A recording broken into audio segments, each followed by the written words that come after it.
Olá! Nesse vídeo eu vou compartilhar com vocês uma possibilidade de acabamento e texturas em coroa, metalocerâmica, coroas em cerâmica, faceta, lente de contato. Meu nome é Agnello Delgado, eu sou técnico em prótese dentária e utilizo essa técnica no dia a dia e tenho tido bons resultados. Alguns colegas me pediram, eu vou compartilhar com vocês o que eu faço no dia a dia em termos de textura e acabamento nos trabalhos de laminados, de coroa metalocerâmica, de coroa de cerâmica. Vamos lá! Bom, esse é o caso que eu vou trabalhar aqui, descrevendo uma possibilidade de fazer textura e acabamento nas coroas em cerâmicas. Aqui são duas coroas em cerâmica, foi feito primeiro 2 copings e em cerâmica injetada, né, com silicato, LT, média translucidez, e depois estratificado dentina, camadas de efeito e por fim esmalte. Foi feita aqui a última queima de esmalte, ainda nem adaptei as coroas, que eu sempre aplico um pouquinho a mais, né, para compensar a contração nos pontos de contato. E a primeira coisa a se fazer é primeiro acertar os pontos de contato, né. Eu acerto primeiro o ponto de contato de uma coroa, esse aqui inclusive eu já até fiz aqui a adaptação de ponto de contato. Em seguida eu faço a adaptação de ponto de contato da outra.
Uma vez que eu já ajustei o ponto de contato entre as duas coroas, agora eu posiciono as outras partes dos troquéis para conferir.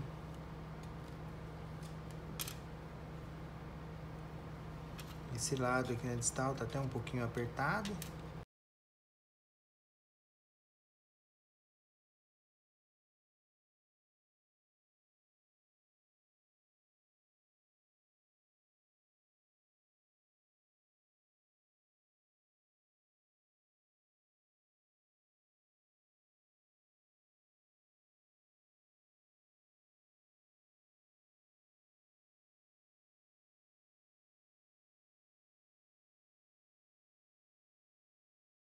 Posicionar aqui a gengiva de volta.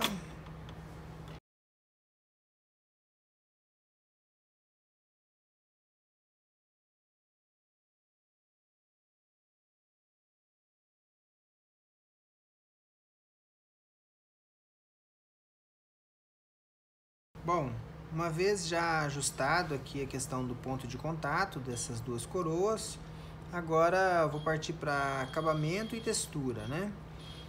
Essa parte do acabamento e textura, inicialmente, é interessante nós removermos todo o brilho da coroa proveniente da queima, né, da estratificação e da queima.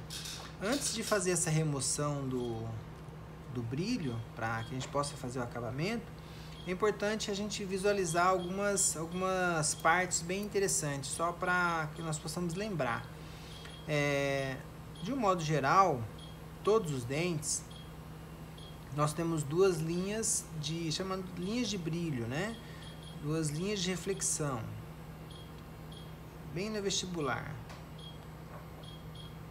Essas linhas eu não localizei elas ainda, eu estou marcando elas aqui, mas eu não sei exatamente se elas estão aqui.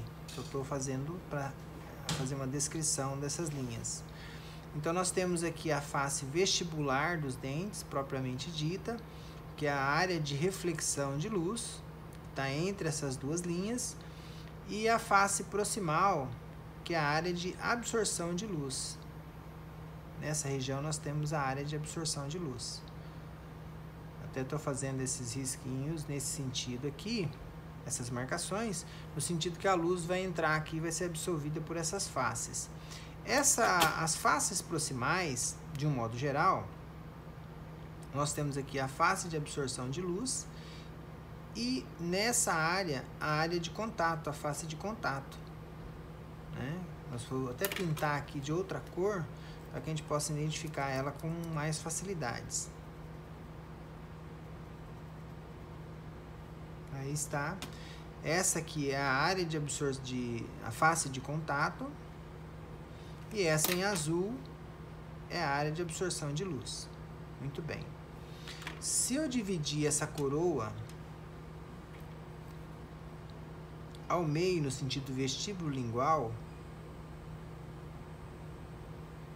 eu vou observar o seguinte, ó. Eu tenho aqui a face de contato em vermelho e a área de absorção de luz nessa região, antes da face de contato. Se eu dividir esse dente ao meio, essa aresta da palatina, da borda palatina, é interessante ela coincidir com o meio dessa face, com a área de ponto de contato. A gente saiba que exista essa aresta da borda palatina. E essa linha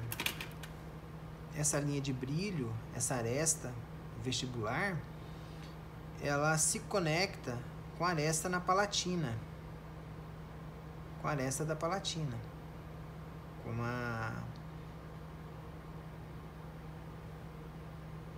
tanto na mesial quanto na distal.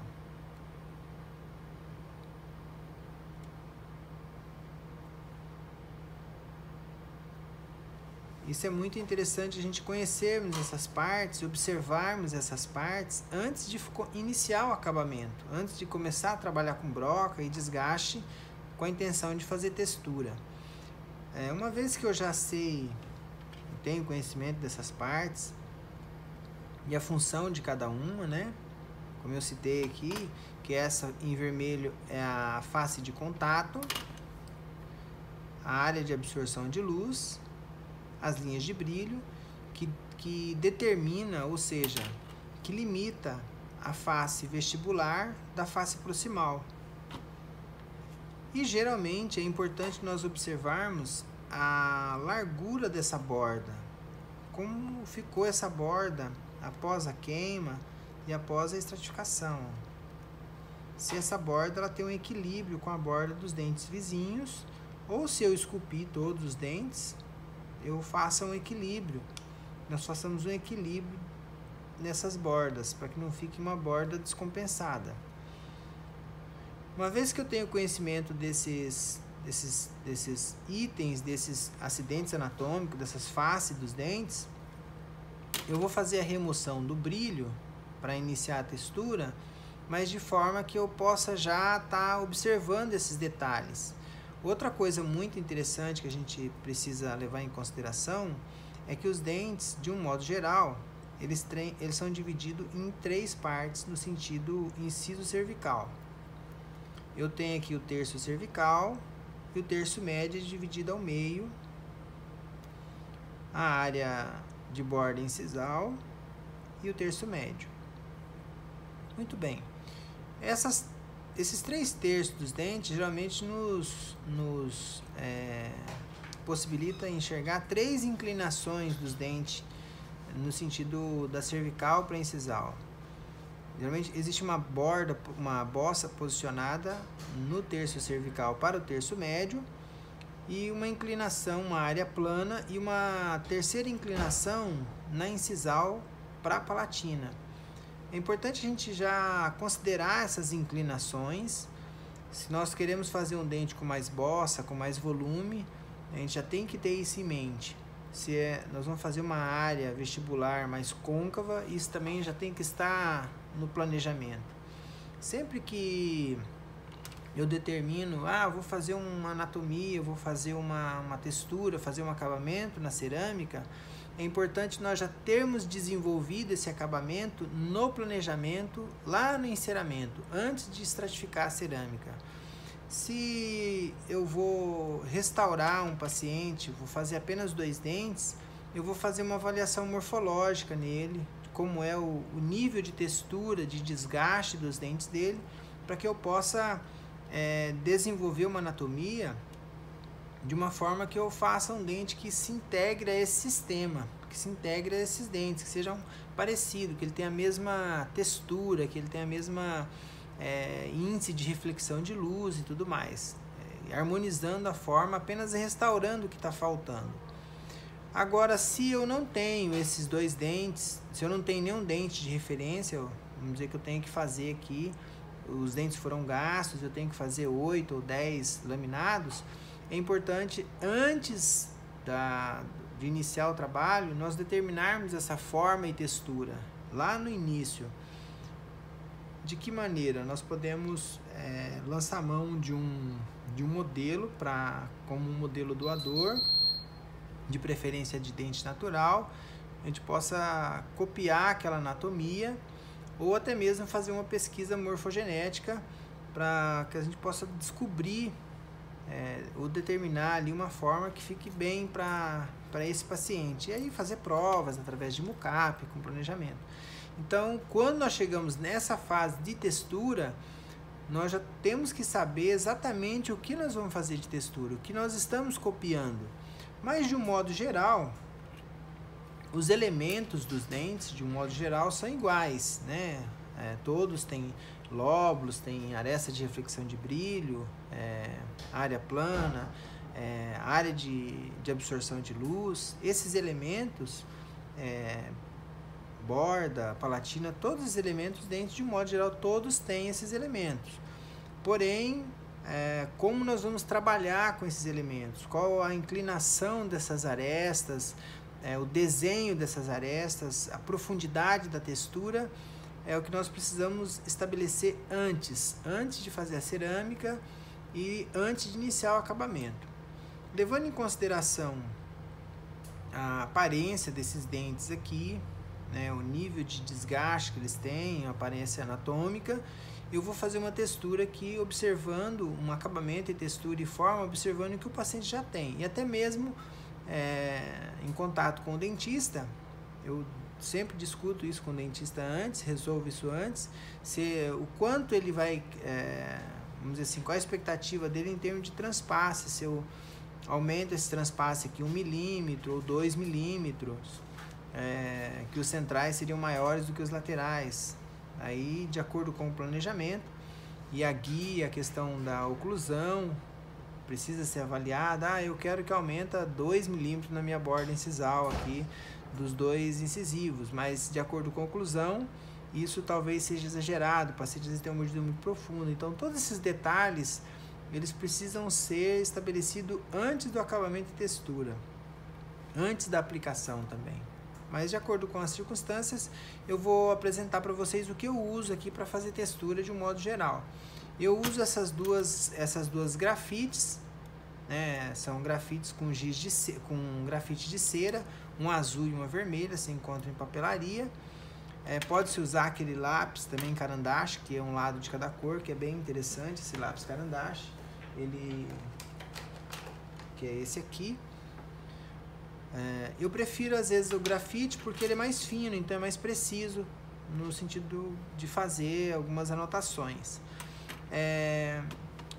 As brocas para acabamento de cerâmica, eu acho interessante fazer acabamento com brocas diamantada corte fino. Todas que eu uso para o acabamento, de um modo geral, é a broca de corte fino. Uma das que eu mais utilizo é essa broca, tipo uma 718. Para fazer, eu vou usar essa broca de corte fino 718.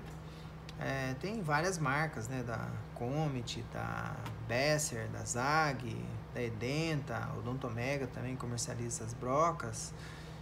Mas o importante é que ela seja de corte fino, diamantada corte fino. E com essa broca eu vou remover todo o brilho né, da superfície, mas já levando em consideração esses detalhes aqui, esses acidentes anatômicos, essas linhas de brilho, essas arestas, já vou levar tudo isso em consideração durante a remoção desse brilho que saiu após a queima no forno, né?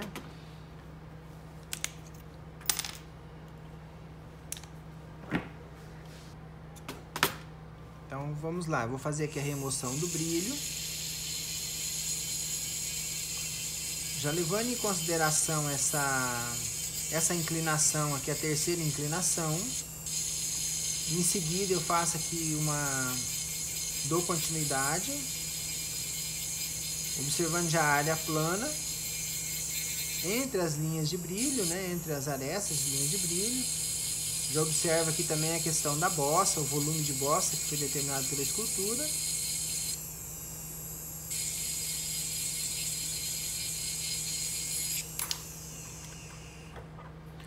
Esse desgaste com essa broca, vocês podem observar que é de uma forma bem sutil. É só para tirar o brilho.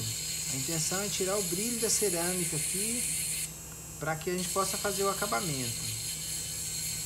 Aqui eu já tenho a área de absorção de luz, né, uma faixa de absorção de luz, que geralmente está em 45 graus ou mais com a vestibular.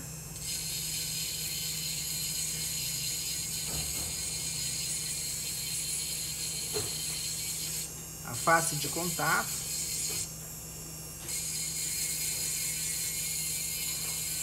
A outra aresta na palatina, né?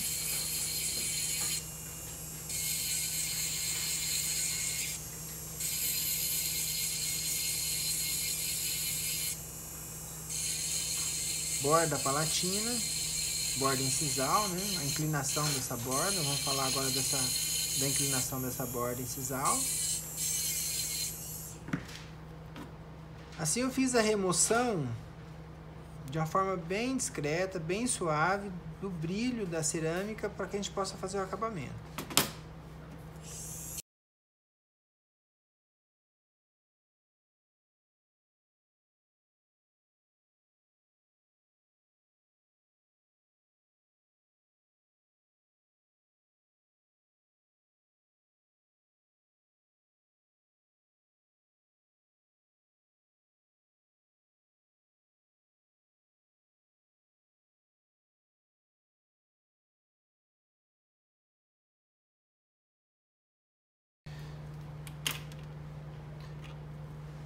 Após fazer o desgaste, a remoção de todo o brilho, com muita delicadeza, com essa broca, corte fino, não é um desgaste, é só uma remoção da primeira camada de superfície aqui da cerâmica após a queima. Ajuste ponto de contato e essa remoção. Bom, como eu falei anteriormente, nós já sabemos que os dentes têm, de um modo geral, as 3 inclinações: posicionamento da bossa, das linhas de brilho, e vou falar de áreas de absorção de luz e aresta de transição. Isso dentro da composição de forma. Depois nós vamos falar de textura.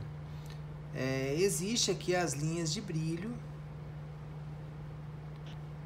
Após identificar aqui as arestas de linhas de brilho, eu identifico elas com uma cor.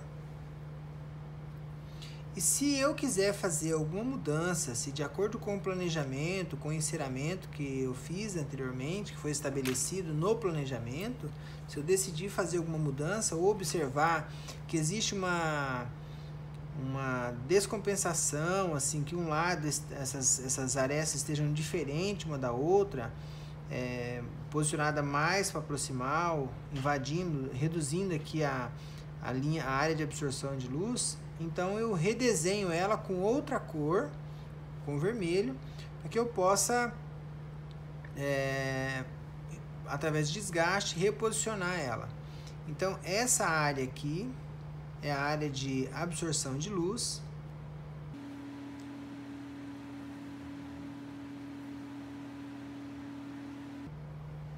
Então eu tenho aqui as arestas as linhas de brilho vestibulares.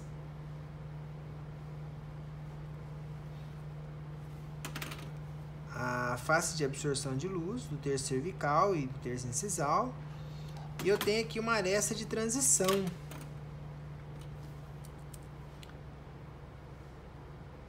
Que separa a área de absorção de luz, a faixa de absorção de luz, com a face palatina. Da mesma forma, eu vou ter essa mesma aresta de transição na palatina.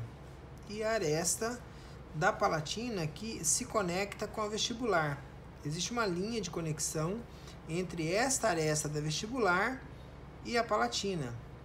E entre elas, eu tenho aqui a área de absorção de luz da vestibular, a área de absorção de luz da palatina, e aqui no meio tem a face de contato.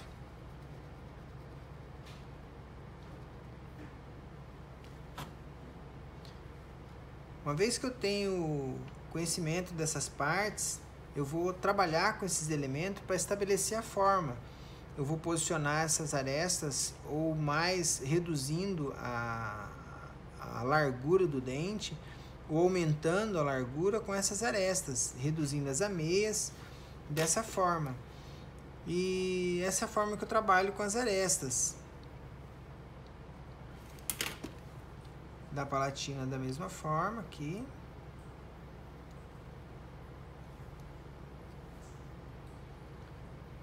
Tem aqui a borda palatina. Essa borda palatina é importante ela ter 45 graus de inclinação. Nesse sentido aqui. Vestíbulo lingual com 45 graus. E que eu identifique essas duas bordas, tanto a borda palatina quanto a borda vestibular. Nós temos aqui também uma ponte de esmalte, vamos dizer assim. Na mesial, ela vai até a borda incisal. Já na distal, ela é um pouco mais curta e um pouquinho mais larga, pois nessa área eu tenho uma área de escape. Devido à oclusão, geralmente é uma área de escape nessa região. Então o desenho dessa ponte de esmalte aqui, dessa crista de esmalte, na mesial ela é um pouco mais estreita e vai até a borda incisal. Na distal ela é um pouco mais larga e mais curta, para que possa ter liberdade de movimentar a mandíbula antagonista quando fizer o movimento discursivo da mandíbula. Bom, e aí essa área, vamos dizer assim, palatina entre as arestas, que ela seja côncava, né? Ela, de acordo com o antagonista e tudo mais, nós temos que fazer esse ajuste e manter esses elementos anatômicos. Com relação ao vestibular, nós sabemos que os dentes são compostos de 3 lóbulos, né? Lóbulos dentinários. Então, eles são divididos em 3 partes, pois aqui internamente, geralmente, quando os lóbulos dentinários vão se formando, eles ficam divididos como se fossem os 3 dedos, assim, ó. E entre eles, à medida que vai sendo feita a deposição de esmalte, vai ficando uma depressão entre eles. Então, é muito comum os dentes ter aqui entre os lóbulos uma depressão, tanto mesial quanto distal. Geralmente a da mesial é um pouco mais longa do que a da distal, geralmente em formato de triângulo. E essa depressãozinha, ela acompanha o desenho da aresta, da linha de brilho. Sempre que fizermos essa depressão nessa região, evitar fazer ela reta assim, faz ela acompanhando o desenho que nós fizemos da linha de brilho. Se eu tiver que estender esse sulco mais para a cervical, então eu tenho aqui, ó, na mesial ele mais longo, acompanhando o desenho, e na distal um pouco mais curto, mas também acompanhando o desenho.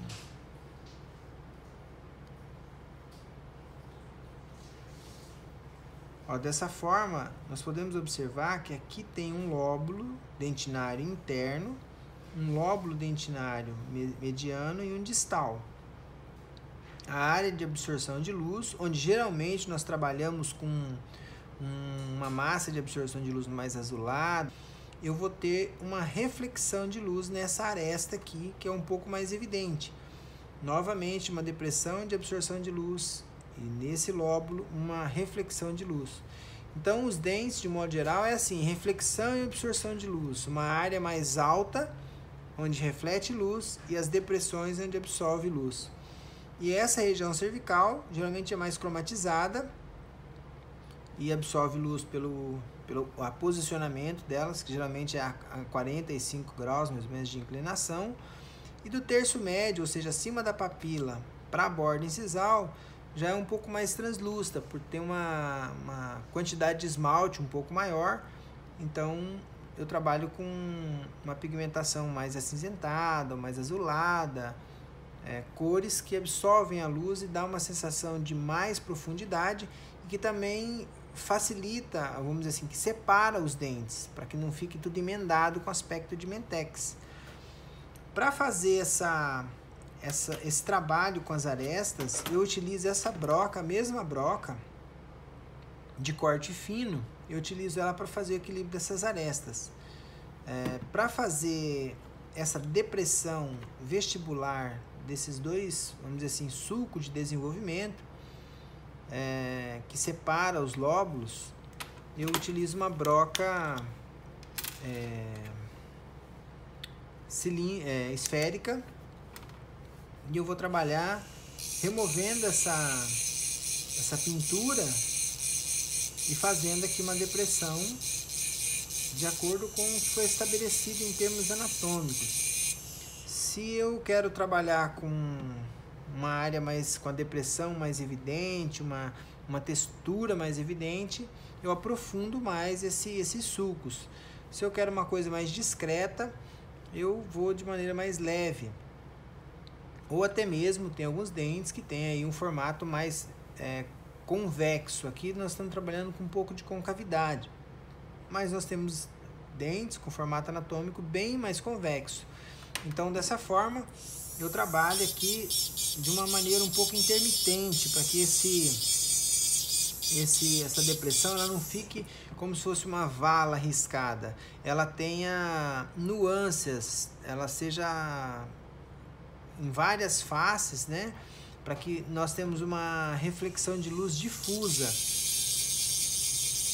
Se eu tenho diferentes faces nessa depressão, eu vou ter uma reflexão de luz difusa.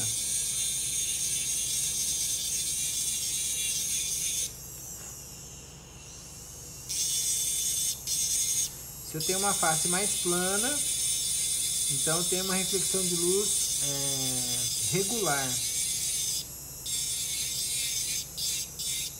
Se o objetivo é ter uma reflexão regular, ótimo. Mas se eu quero fazer um dente com uma reflexão de luz mais dinâmica, mais difusa, então eu tenho que trabalhar com a broca de uma forma mais intermitente. Assim eu formei aqui uma pequena depressão entre essas arestas. Ó. A mesial um pouco mais comprida e a distal um pouco mais curta, esse sulco de desenvolvimento.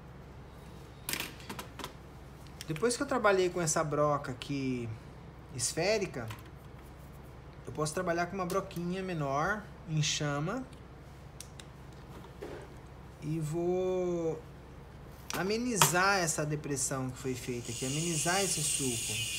E também de uma forma intermitente, dando um acabamento para que ele possa ficar mais suave.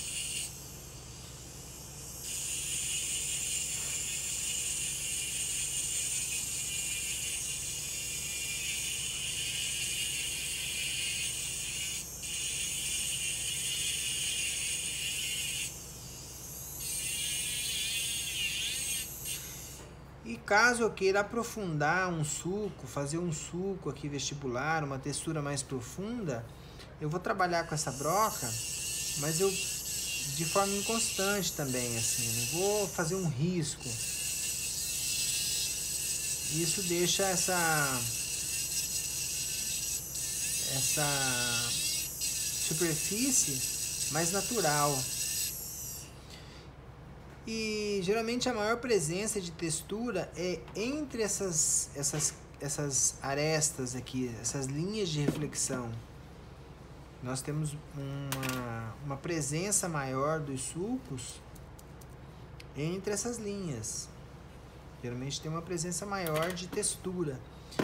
Nas áreas de absorção de luz, a gente tem menos textura e já é uma área um pouco mais regular, assim, embora seja curva, né?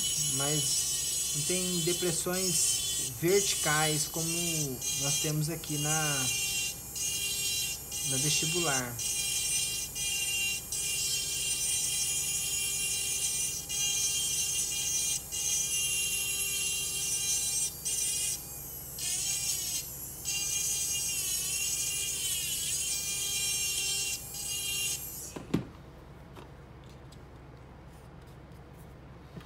Uma outra coisa muito interessante é posicionar essa aresta de linha de brilho sempre no zênite. Se esse é o zênite, que é o ponto mais alto da gengiva, está nessa região, direcione essa aresta para o zênite e a aresta mesial para o centro do dente. Porque a gente tem uma sensação de torção, de que o dente está um pouquinho mais inclinado para a distal, a cervical dele.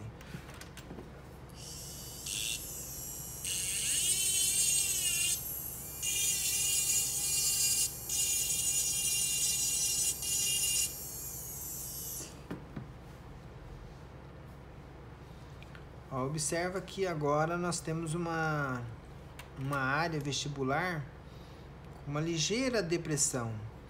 É importante que essas arestas e linhas de brilho vestibulares, elas não estejam muito evidentes, elas estejam polidas. Então eu posso fazer um acabamento nelas aqui, para que ela fique suave. Pode ser com uma broquinha assim, mas também pode ser feito com borracha. Essas linhas, elas devem ser bem suaves, assim. Não pode ser uma quina viva, tem um ângulo vivo.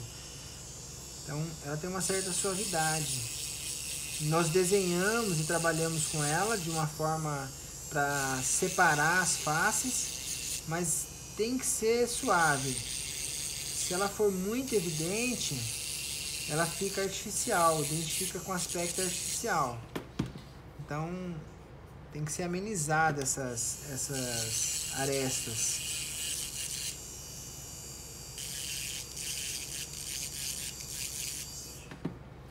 Uma vez que eu já posicionei as arestas, já me localizei com relação às áreas de absorção de luz, ponto de contato, inclinação da face palatina, ajuste oclusal, eu posso fazer ainda algumas depressões, se existir essa presença de depressão nos dentes vizinhos, no caso, que são depressões horizontais. Nós falamos até agora em textura, em caracterizações, em linhas verticais. Mas também nós temos algumas situações de depressões e volumes horizontais.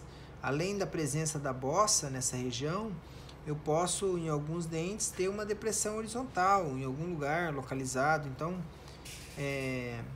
uma vez que eu identifiquei aqui, por exemplo, os 3 terços do dente, ó, as 3 inclinações, ó, tem as 3 inclinações, área plana, terceira inclinação e região cervical. Eu posso trabalhar com depressões entre elas, de preferência com uma broca um pouco mais larga, assim, tipo uma broca inteira, porque ela tem uma face mais larga. E eu fazer algumas depressões localizadas, assim, horizontais, né?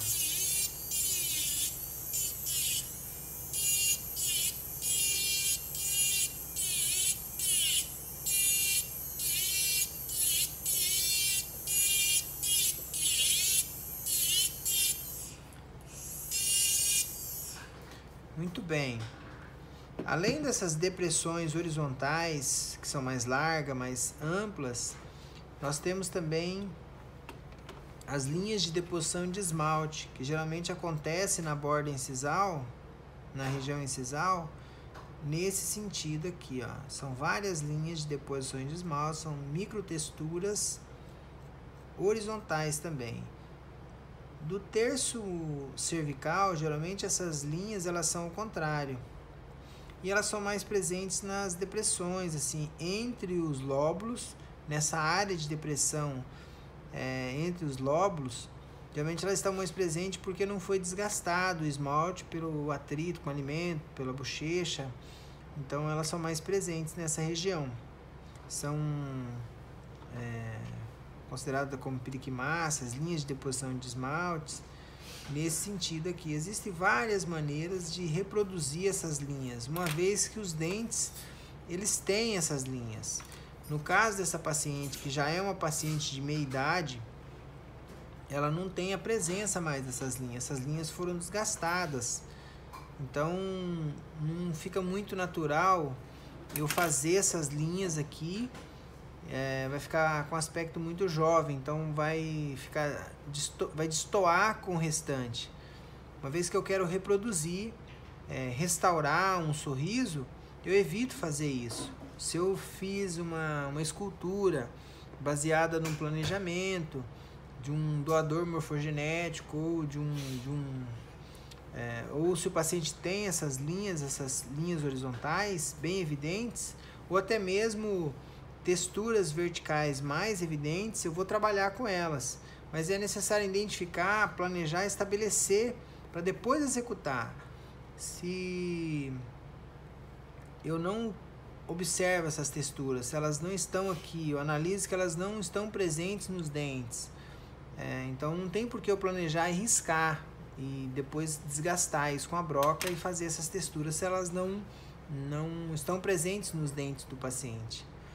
Então, dessa forma, é a forma que as brocas que eu uso para fazer esses acabamentos de cerâmica, de um modo geral, é essa broca em pera, essa menorzinha também, todas corte fino. Se eu vou fazer uma depressão um pouco mais localizada, uma esférica menor, uma outra esférica um pouco maior, uma 718 também corte fino, e talvez uma 720 ou um pouco maior, cilíndrica, para fazer ajuste de ponto de contato. Então, de um modo geral, são essas 6 broquinhas que eu utilizo para fazer o acabamento e textura de superfície. Quando eu vou fazer linhas horizontais, textura horizontal, que são as linhas de deposição de esmaltes, aí eu uso uma broca de corte grosso, tipo essa daqui, para fazer essas linhas.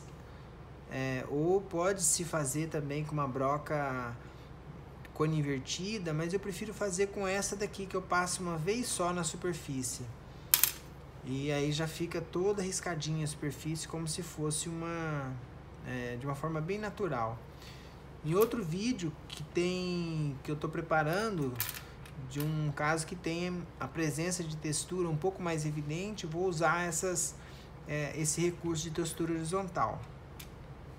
Bom, nesse caso, que eu já fiz um acabamento, observei essas linhas, as texturas verticais e horizontais, eu preciso dar um acabamento nessa cerâmica para fazer o glazer. Geralmente eu utilizo essa escova, é uma Scott Bright médio, para fazer esse acabamento, para dar um polimento nessa superfície, para deixar ela, vamos dizer assim, sem riscos, assim, sem arestas evidentes, para receber o glazer. Então, faço um polimento de toda a superfície com essa escovinha. Pode ser feito esse polimento aqui também, pode ser feito com borracha, com hexacerapol, no caso de cerâmica estratificada, tipo feldspática, lente de contato, metalocerâmica. Sempre eu uso essa escovinha para polimento da superfície da cerâmica para estratificar, para aplicar o glazer, para fazer o selamento de superfície.